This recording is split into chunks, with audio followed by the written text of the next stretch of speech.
السلام عليكم ورحمة الله وبركاته. ازيكم يا بنات؟ ان شاء الله تكونوا كويسين.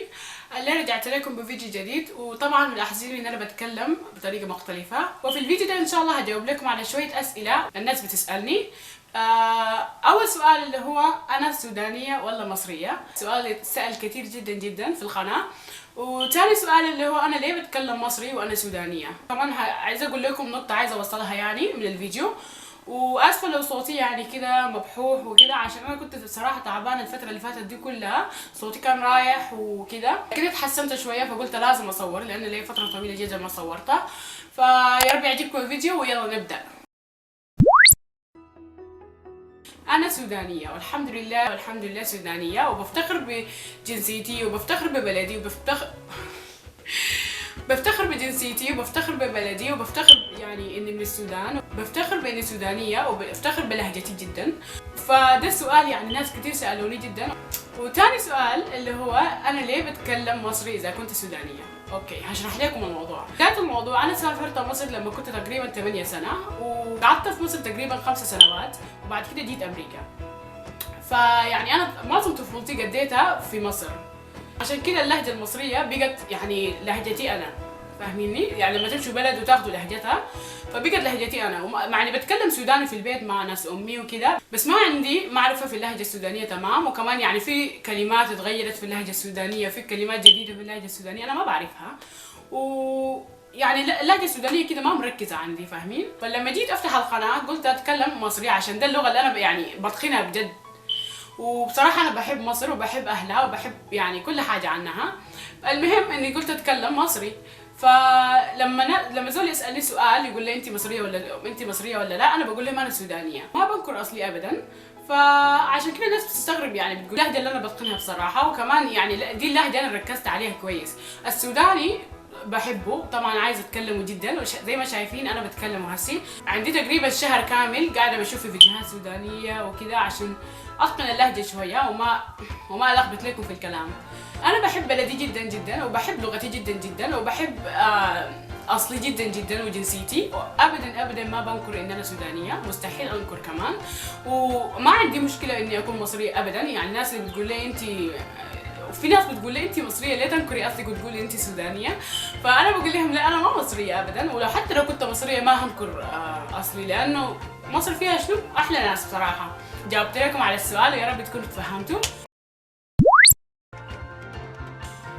حاجة ثانية ان انا هبدأ اتكلم سوداني في القناة بتاعتي من الفيديو ده ورايح ان شاء الله، لان لاسباب كثيرة، ومنها اني عايزة اتعلم اللهجة السودانية. انا حاسة ان انا لو اتكلمتها هتعلمها كويس، فعايزة اتكلمها واتعلمها، وان شاء الله اتقنها واكون يعني بتكلم بطلاقة باللهجة السودانية، لان دي لهجتي وعايزة اتعلمها يعني. تاني سبب اللي هو ان ما في سودانيين يوتيوبرز كتير، لانه انا حتى لاحظت في مجال اليوتيوب ما في سودانيين كتار. يعني في مثلا 3 4 5 يعني 6 كده، بس ما في اكتر. فعايزه عايزه ادخل الحس السوداني في اليوتيوب، عايزه اوري الناس انه في سودانيين في اليوتيوب. وسبب تاني ان انا عايزه اوريكم ان انا بفتخر بلهجتي جدا جدا، وما عندي اي مشكله اتكلم بيها. وبصراحه اتفاجأت في الشهر اللي فات ان في السوشيال ميديا، مثلا في الانستغرام وفي السناب شات، في شخصيات سودانيه كثيره جدا وفعاله في السوشيال ميديا. فده حاجه حببتني ان انا اتكلم سوداني، وكمان يعني حمستني. وعايزه اوصل لكم نقطه اخيره، شنو انه لما زول يجي يقدم لكم معلومه او يقدم لكم فيديو او يقدم لكم محتوى، المفروض تركزوا على المحتوى وتركزوا على هو بيقدم لكم في شنو، ما في لهجته وما في هو بيتكلم كيف وشنو شنو شنو. دي يعني حاجه بسيطه جدا من شخصيه الزول. فالمفروض الناس تركز على الحاجه اللي الزول بيقدمها. مثلا انا بقدر اقدم لكم نصايح، يعني المفروض تاخذوا النصايح، مش تركزوا انا بتكلم بلهجه شنو وتنتقدوني على ان انا بتكلم لهجه ثانيه. لانه المهم ان انت استفدتي من الفيديو، ما مهم انا تكلمت بلهجه شنو.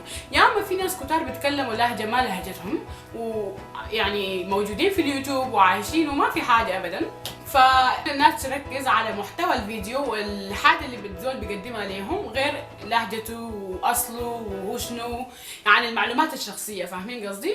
انا ممكن كنت استمر اتكلم مصري في القناه بتاعتي، بس انا بدي يعني غيرت لهجتي عشان انا عايزه اتعلمها، ما عشان الناس قالت لي ابدا. ممكن اكمل عادي اتكلم مصري في قناتي، ما في مشكله، ولا بحس ان انا يعني متهربه من لهجتي ولا حاجه. بس انا حبيت ان انا اغير اللهجه عشان متحمس ان انا اتكلم سوداني وعايزه اوريكم اللهجه السودانيه وكذا.